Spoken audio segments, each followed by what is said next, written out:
Hoy vamos a referirnos a una problemática creciente en el mundo, que es la inmigración, pero sobre todo en América Latina, el contexto en América Latina que tiene un punto central y es la localidad del PASO, en Texas, en los Estados Unidos, fronteriza con la ciudad mexicana de Ciudad Juárez, que muchas veces ha estado esta ciudad emparentada con los cárteles de la droga mexicanos, pero que también se ha vuelto muy popular como consecuencia de que por ese sitio intentan pasar durante los 365 días del año muchísimos migrantes con el sueño de ingresar al territorio de los Estados Unidos. Migrantes que provienen de caravanas que se inician muchísimos kilómetros más abajo en el continente americano. Gran parte de ellos, por ejemplo, se observan que provienen de Venezuela. Venezuela ha sido puntualmente el país que más ha expulsado a sus habitantes en los últimos años y se demuestran con las cifras. Más de 7 millones de venezolanos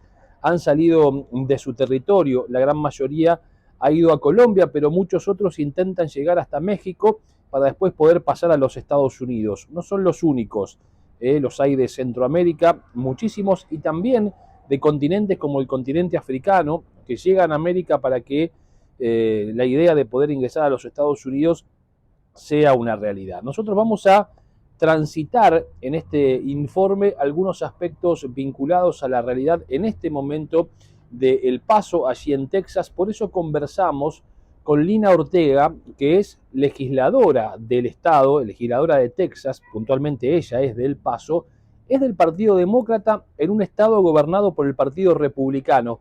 Y sobre este tema comenzamos a hablar con ella de la siguiente manera.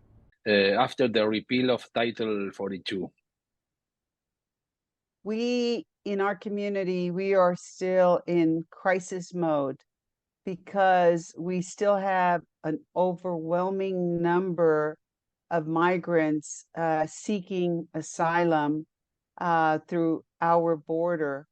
And obviously, we are located in a border community with Ciudad Juárez, Mexico. So there is an incredible number of people attempting to come across. It's a difficult situation now.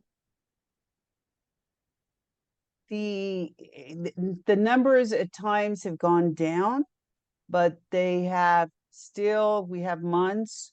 For instance, last month in El Paso, we had over close to 22,000 migrants released in our community seeking asylum. That number fluctuates, but the numbers are still very high.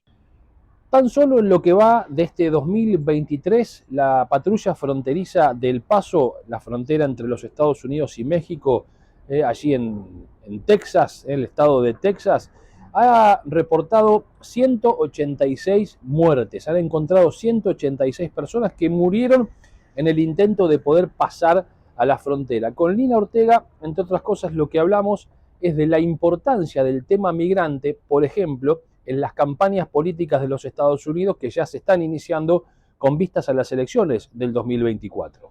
You are correct. In terms of politics, it has played a huge role, especially because El Paso is in the state of Texas. And we are one of a state that is controlled, state leadership is all Republican.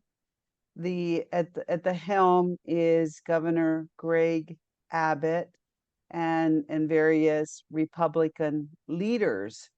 So when it comes to the state of Texas, migration and the borders have been one of his huge political issues.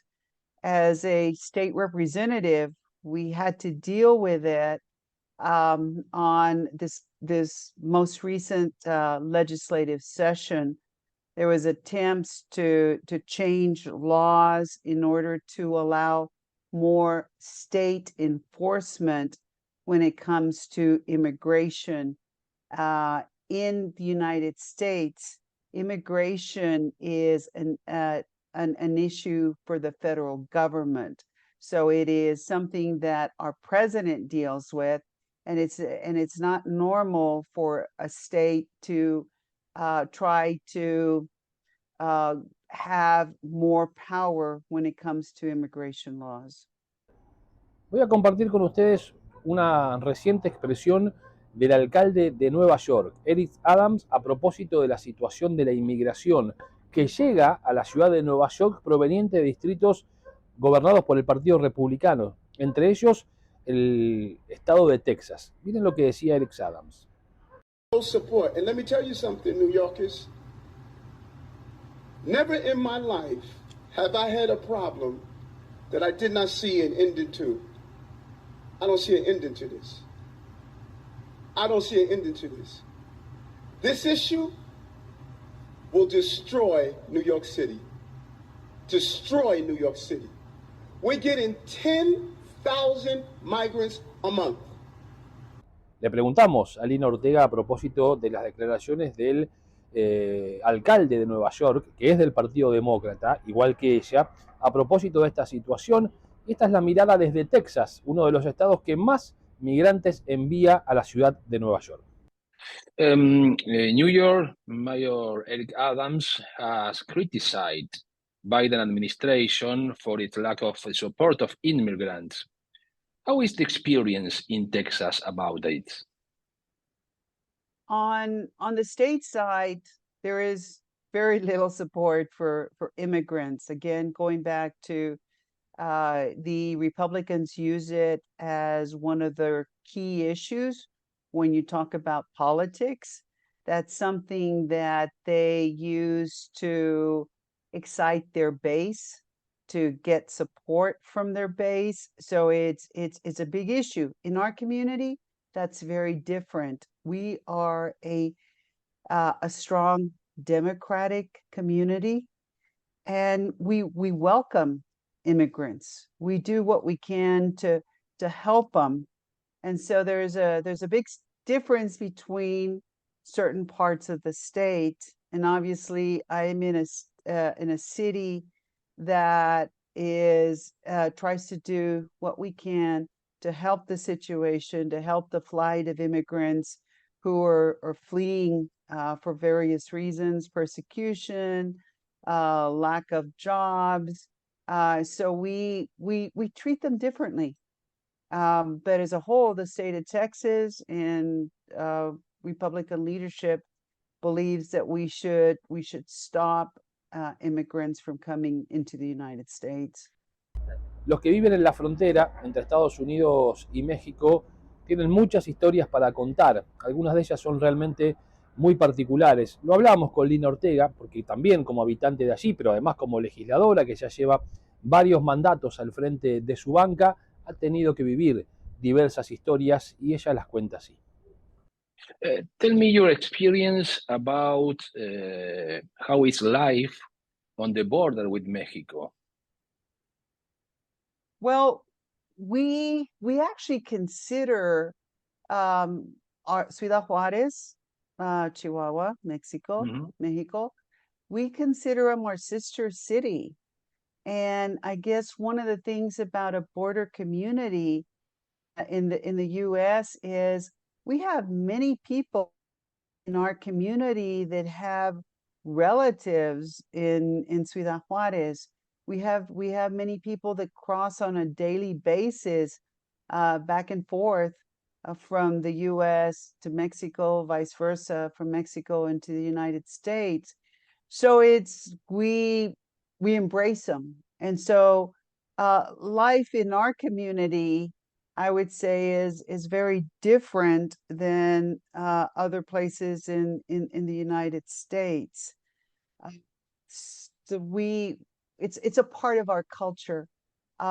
We have a high population of Latinos in El Paso. We are over 80% Latinos here. The state of Texas now as a whole, our demographics are changing. Latinos are now the majority in the state of Texas.